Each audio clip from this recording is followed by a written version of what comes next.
welcome to You Make the Difference. I'm Wanda Walker, and today we're talking to Shirley Pennebaker, who is with Camp Academia. Camp Academia is on the Vernon Road next to LaGrange Academy. She works with through local nonprofits and also privately to provide brain jogging. And we're going to talk about brain jogging. I think that you'll be excited when you hear about Shirley's lifelong work and the effects that it's having in our community. Okay, Shirley, so what is the state of education today? Oh, Wanda, this is such a good time, very, very good time, because now it's no longer a secret, it's no longer speculation. Neuroplasticity is real. The brain is changing all the time, every day, and we have the power to influence those changes.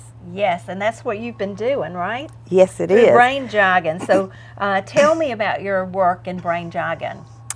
Well, of course, my work began in 1981. Although I graduated from LaGrange College in 77, it was in 81 that Ethel Alt chose me to pilot the first self-contained learning disability program. And so therefore I went on a different path. Yes. As a result of that. I realized that the 10 children that I was given, no one had been able to help them, ever. One had been in a coma for a year. Wow. A little over a year. And now she was 12, and it was in first grade that she was brilliant, and by at the end of the first grade she had issues, and because she ran into another child on the playground. Oh, wow. At Cannon Street. Yes. And by 12th grade she still could not comprehend anything. It was serious, and teachers tried. But at any rate, all of those children, those things that I learned in the 70s, they weren't working. Yeah. They weren't going to work with these severe, really medical issues. One was deaf, one was severely behaviorally disordered. You know, all of these things needed a new path of education. And fortunately, one evening I was watching 60 Minutes, the documentary, and Dr. Sue Savage Rumbaugh was on. She was teaching us about the effects of neuroplasticity on Kanzi. And Kanzi was a bonobo, and she was teaching him to communicate. Well, that's what I needed. I needed that for these children, and therefore I ended up at Yerkes learning new ways to teach. I do believe it was inspired. Oh, definitely. So now Kanzi was a monkey. He was a bonobo. Okay. And you can go online today. He's still alive. Yeah. And his communication is amazing. So you can YouTube him. All right. Kanzi. Huh. All right. So that's great. So that's when you ventured off to the typical method, right? And I just want to ask the one who was in a coma, when did you start working with her? Well, she first came to me when she was in third grade. Uh-huh. So I think that was probably in 78. Yes. And then by the time that we started in 81, the severe learning disability program that I piloted, she was one of the first to go into that. So it was her 6th grade. Her 6th grade, okay. And could you tell that it was making an impact on her? Oh, yes. Yes. Oh, yes. And because we were able to finally get through to her, whereas before we couldn't. And actually, she contacts me every year on my birthday. Really? Okay, so of course we know that not all children have trouble learning, but in every class there are children who do, right? Right. So what's unique in your approach that the other teachers in the school system may not know about and may not have those resources to use? Exactly. Well, the teachers really have a bad rap. There is a law Public Law 94142, and it says that we will teach these children. Well, if you have a child that's been in a coma, if you have a child that's deaf, if you have a student that has severe behavioral disorders that I've spoken of, how is that teacher supposed to teach? And how are her results going to be measured? These children have IEPs. They have an individual education plan. And that plan, 95% of them say, you will achieve this level this year in math, in reading, in comprehension, in sentence structure. You know, they're going to achieve academically. So that teacher is tied to a standard of academic performance with no tools to do it. Yes. No tools to utilize. So what we do, you know, in what the IEP says that she will do is that she will change.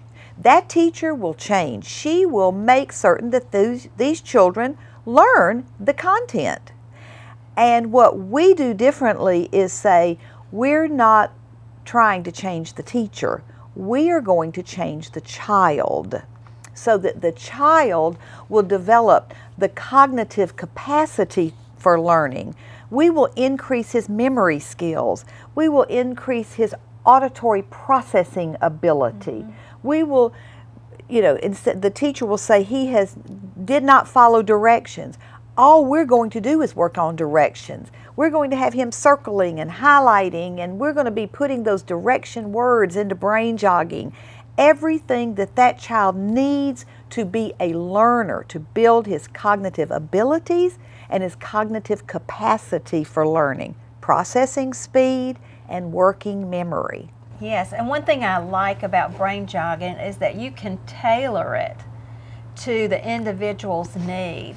Speak to that just a little bit. Okay, so let's go back to that teacher. I mean, we're a great support system for the teacher. Right.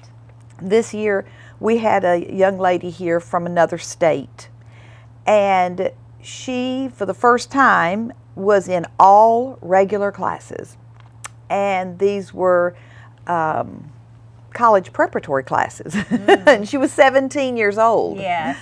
So we were able to teach her how to learn, and she did the brain jogging every day. But then we put her chemistry information, her biology information, her Algebra 2 information. Wow. I'm telling you, this was a real stretch for me if I had to teach it. But Yes. fortunately, I didn't. We just had to put the information in brain jogging, and then she learned it by doing her eye movement, and her cognitive processing would be enhanced by it.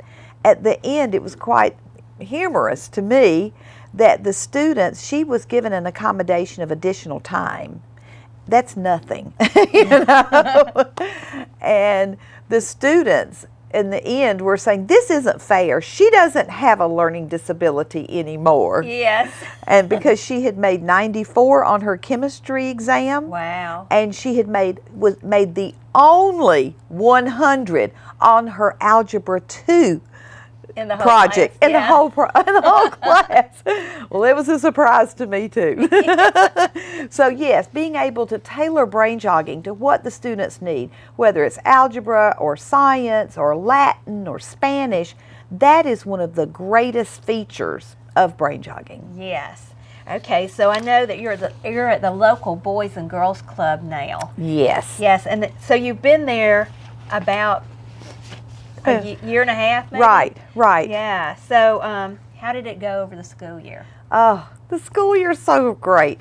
I haven't given the executive director, all of the numbers yet. We just finished grading the tests last night. So you're hearing it first here. Yes, but I'm not going to say everything. I'm going to Okay. let Mikos have this so he can have it for his information.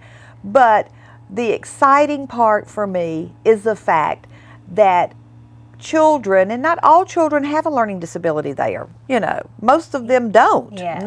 Most of them, it's rare that you have a child who has an IEP and is in a classroom for assistance.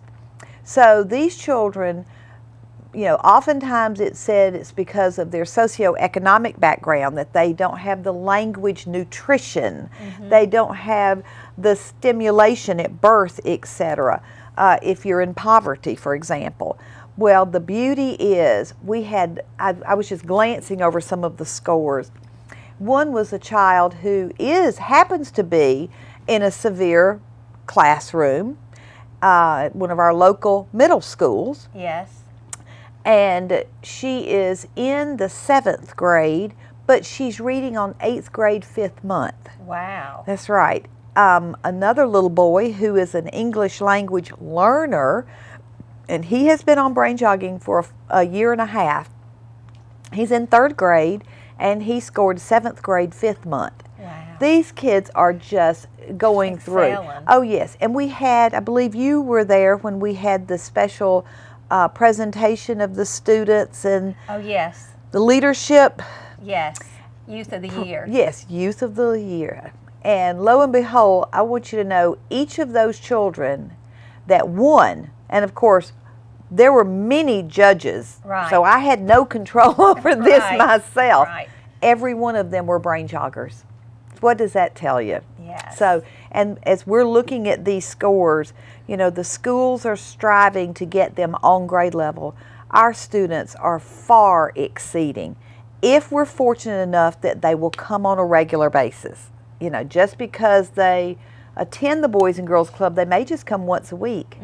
They may just come once a month. You just don't know. But those who do come regularly, or if you're a Boys and Girls Club student, then you get the program for free. So you can do it at home. That is awesome, isn't it? Oh, it is. Yeah. I mean, that is remarkable. Yes. And, I love that. And I've been referring people to the Boys and Girls Club. Good. If somebody tells me that their child has ADHD or dyslexia, and then I'd say, oh, well, the Boys and Girls Club, if they go to the Boys and Girls Club, they can get brain jogging. Exactly. And now you're also doing brain jogging for Teen Fusion that's at the Boys and Girls Club too. So it's a wider range of students that can get that service. And right. And how incredible. Right. And with Teen Fusion, the funding has been coming in slowly, so we have had to limit it to 10 students at Teen Fusion. And at the time that they chose the 10, we only had 20 students that had signed up. Now there are 50 students who have signed up. So if there's anyone that would like to contribute to that Teen Fusion for the purpose of brain jogging for the other 40, it would be great. That would be great. And I remember that when you first started that, you did it for a 9-week period. That's what we still do. We Okay. do 9 weeks, and then we test the children. Then we do, because their report cards are every 9 weeks. Yes. And that lets us know whether we need to give them additional services or what that child really needs.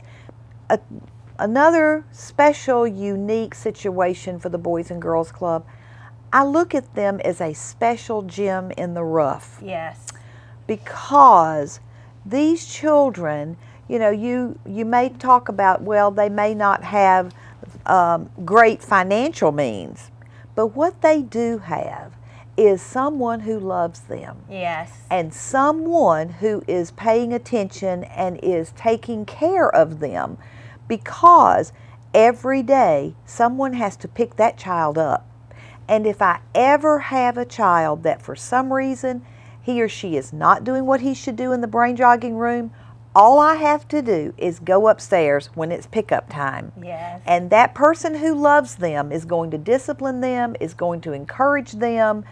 I'm going to be able to share that you can do this at home too. It just is it always has a happy ending. Yes. So we have a great little gem over there that we need to be taking care of and encouraging. And they don't have to do it, but maybe, is it like 7 minutes 2 times a day? That's correct. Yes. If in a perfect world, if the children will do brain jogging for 5 to 7 minutes in the morning before they go to school, it tones their brain to learn that Yes. day. And then when they come home from school, before they do their before they do their homework, if they will do brain jogging, it increases their cognitive capacity, their processing speed. It gives them a little jump. Yes. It is a brain jog, so that they can get their homework done more quickly. All right, so we were talking about some of the disorders that you treat with brain jogging. So dyslexia, ADHD, language processing disorders, autism, and there's a new disorder, electronic screen syndrome. I don't think I've heard of that, so tell us what that is. Well, I'm glad you've asked, because that's the disorder that keeps me awake at night. Parents have no knowledge, for the most part, of this order, ESS. And there is one doctor who has done a great deal of research. Her name is Victoria Dunkley. And what she has realized is these children, I saw one just a few weeks ago within our school system, these children that the teacher says nothing motivates these children. They can't pay attention. They aren't interested in paying attention. They have difficulty with focusing. Their behavior, they have such impulsivity, so many obstacles to overcome. Physicians were giving ADHD medication to calm them down. Then they were giving them anxiety medication. They're giving them Zoloft. Serious drugs to children, because nothing was working. Nothing. And what she has realized is that the digital media, that it is literally assaulting their brains. Wow. And there's a big difference in an adult whose brain is an adult brain and a child whose brain is forming. These little kids, last week a young man came in, mother and father, brilliant, both outstanding professionals in their field. Yes. And here this little boy, just 6 years old, was having serious impulsivity issues. If he sat there and he saw a monitor, he couldn't stand it. He had to go to it. Anything that he saw, he wanted. And he could not sit down and it sit there. Yes. He had to get up. And he was constantly interrupting, asking questions, wanting to know when he was leaving. His mother and father were fearful because he, at 6 years old, still had issues about them leaving the room. So consequently, I had to say, this is what you must do before I will even do anything. He has to be on brain jogging 1 week, and he must get off of all digital media. Well, she said, he doesn't do video games. But what he was doing was YouTube. Parents have no idea that if a child is sitting there and they're looking up any kind of information on YouTube, that is digital media. And the YouTube was causing this. He came back yesterday. It was his very first time back. In a week? In 1 week. Okay. Having given up all digital media and having been on brain jogging for 1 week, it was a totally different child. Totally different. He sat, he attended, he enjoyed the lesson, he did everything I asked him to. He was a perfect child. Wow. And the parents have no idea. Yes. On the flip side, I had a parent come with an 8th grader. And I said the same thing. We will test him so that you can see what his issues are, his cognitive issues.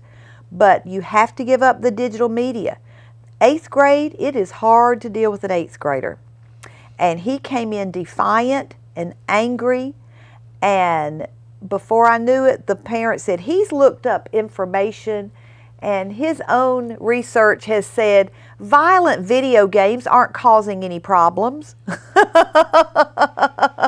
So unfortunately, he's not with me. Yeah.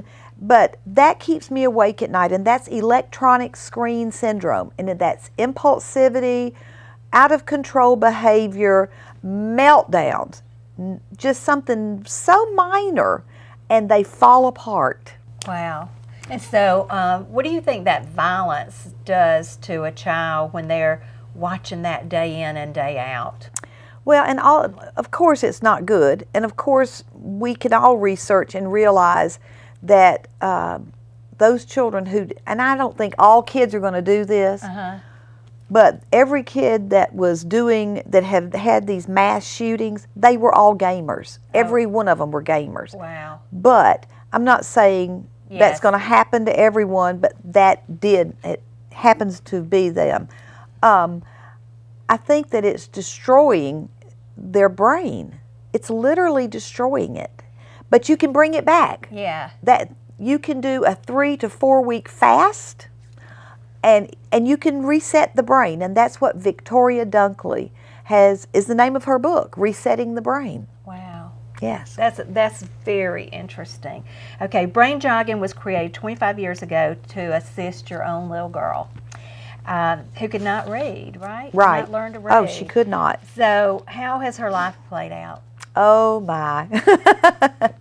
Of course, I'm most proud of the fact that she has followed in my footsteps. Right. She's in the field. Thank goodness. You Yes, know, yeah. I do believe that when God, has that albatross on you, that then you should take it and use it once you've come through it. Yes. That you should use it to help others come through, and she has.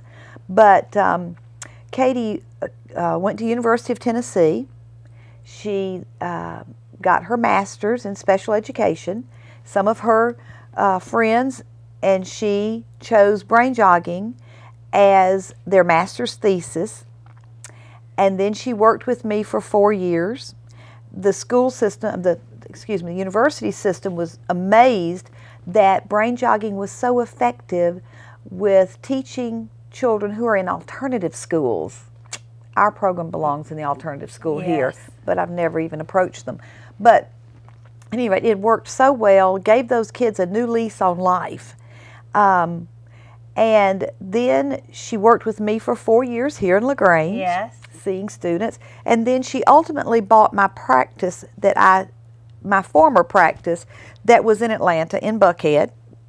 And the same psychologists that worked with me back in those days, they picked right up with her, knowing she had brain jogging and the power of brain jogging. And actually one of those psychologists has asked her to come into her practice with her. But in addition to that, Katie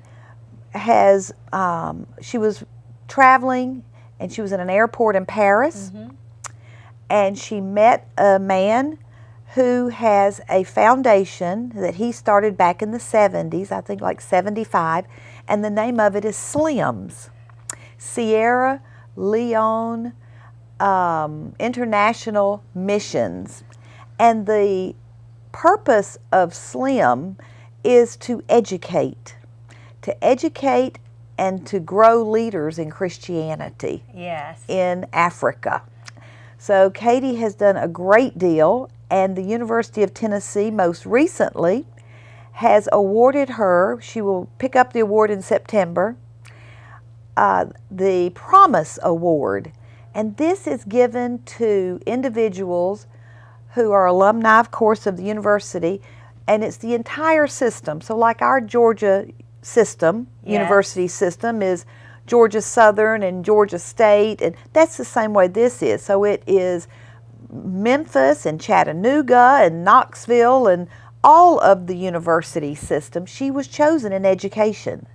So as having great promise for our field. Yes. So that is very, very comforting for me, because I have also worried many times that if I don't get my message out that all children can learn, it is easy if you have the right tools, if you use brain jogging, which is inexpensive compared to other things.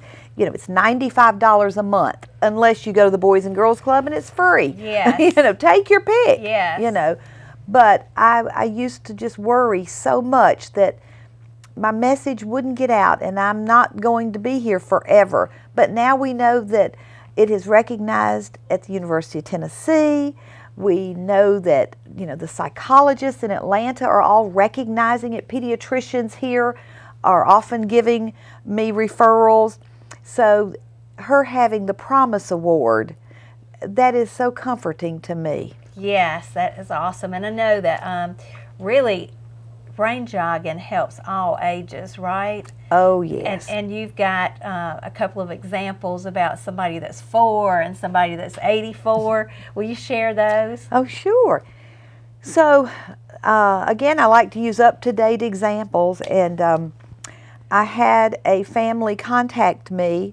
You never know how they get to you. This Yes. one came through a hairdresser of the grandmother who lives in Columbus. And the hairdresser's grandchild comes to me. Yes. And so when she was pouring her heart out, as we all do to our hairdressers, she was saying, I don't know what we're going to do, and my little Emily can't learn, and they've done so much, and she'd been in preschool since 2 years old, and now she's 4, and she's had tutors, occupational therapy, physical therapy, speech. She's had medication, she's had everything, and nothing is helping that child to learn. So she has come to me. She came for 1 week. Yes. And these are intensive sessions where the child will come from 9 in the morning until 12, take an hour and a half lunch, and come back from 1:30 until 3. And this little girl now knows all but 6 of her ABCs, can count to 50, has now made the sound symbol association, and we Skype to Mississippi with her now. Isn't that awesome? Right, and the 84-year-old is our precious Bruce, who hadn't learned to read until he was 79. Of course, whenever you have a learning disability, it's a cognitive weakness, so you are vulnerable for Alzheimer's and dementia in your adult years. And when he developed Alzheimer's, then he came to me, and we taught him to read at 79, and now he comes back once every quarter, and he is reading on a 12th grade level, has no signs of Alzheimer's, and life is good. That is so awesome. So, I remember on a show that we did previously, you said that people don't have to suffer from dementia No. or ADHD or any kind of learning disorder any longer, because really God's given you the key, right? Right. The neuroplasticity is real, and it works, and we Yeah. know how to do it and do it efficiently. Yes, and that's awesome that students can take advantage of that for $95 a month. Yes. And then also you can go to the Boys and Girls Club and get it. So I just want to encourage you to check out Shirley Pennebaker and Camp Academia, and also Brain Jogging. And particularly if you have someone in your family with one of these disorders, I think God has given Shirley an answer, and she's willing to share it. Absolutely. So thank you for making a difference in our community, and also thank you for watching You Make the Difference. We'll see you next week.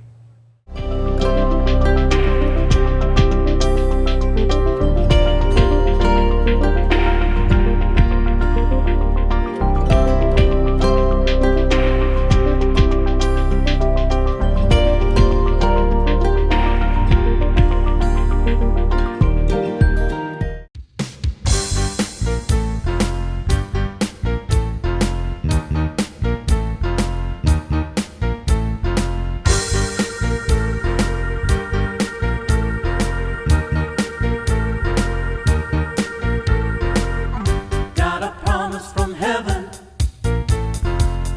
It's a year of replevin.